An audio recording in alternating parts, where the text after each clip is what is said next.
All right, thank you for staying with us. The Ministry of Natural Resources, Environment and Climate Change and the International Renewable Energy Agency, IRENA, recently launched a joint report, Malaysia Energy Transition Outlook, followed by thematic sessions going into more details on the report findings, and also this outlook details a comprehensive pathway for the development of sustainable and cleaner energy system in Malaysia, and it presents multiple possible future pathways, including one aligned with IRENA's global pathway from its World Energy Transition Outlook for achieving 1.5 degrees Celsius by mid-century. To discuss further on this with me today, His Excellency Francesco La Camera, the Director General of International Renewable Energy Agency, IRENA.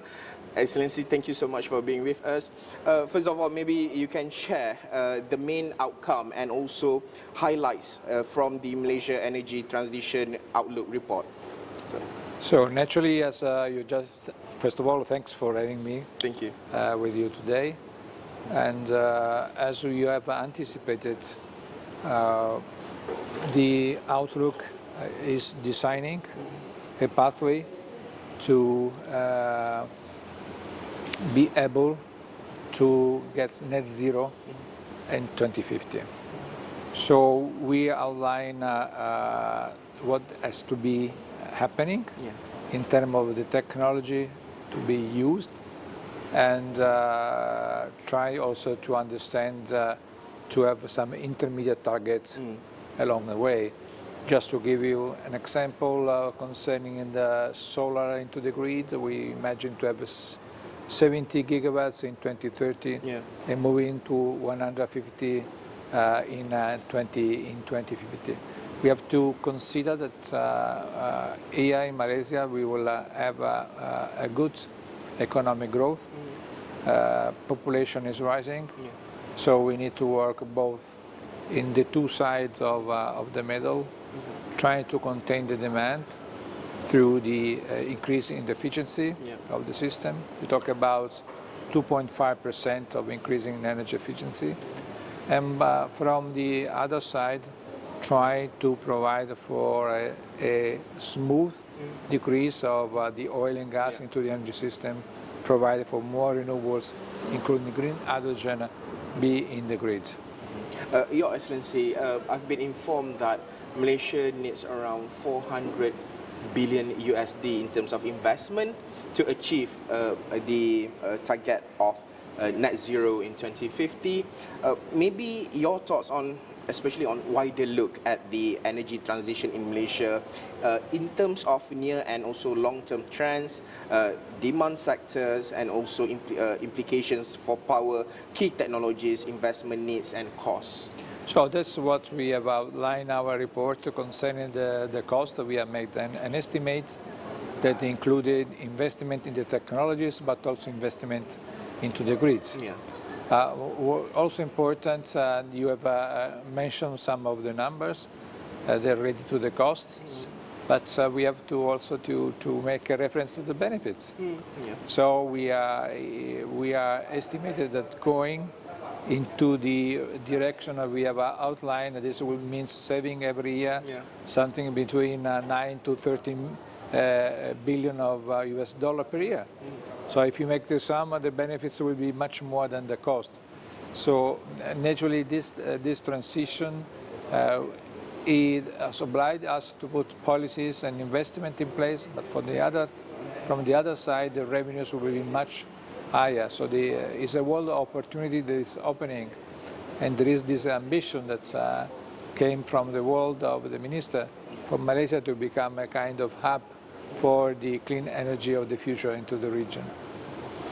Your Excellency, what are the key challenges and also recommendation that you would like to suggest in order to make sure that Malaysia is able to achieve this vision?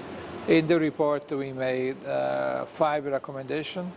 If I can give you priorities and trying to respond shortly to your question, naturally grid, so the physical infrastructure is important, domestically, but also in the relationship with the other country. We have learned about already using hydroelectric from Laos, that some of this is also going to Singapore. Yeah. So this is important. We have understood that there is a kind of ban in these years, in this period, but it's also the government is thinking about reviewing these policies.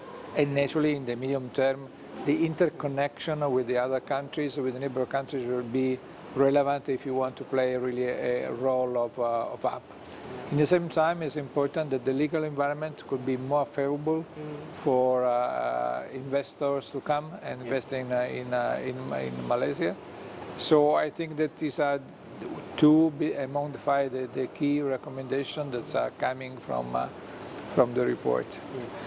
My last question. Minister said that political will is the number one in order to make sure that this vision going to achieve. So your optimism towards Malaysia itself and also the political will of the government in order to achieve this vision. So, when I talk about energy and energy transition, I'm not optimist, I'm not pessimist. I'm trying to see where the facts are. So concerning the technologies, you may remember that until a few months ago, there was someone saying that we need 50% of new technologies for having help to fighting climate change, and we have insisted that the technologies are there. So that's what is important is the political willingness is there.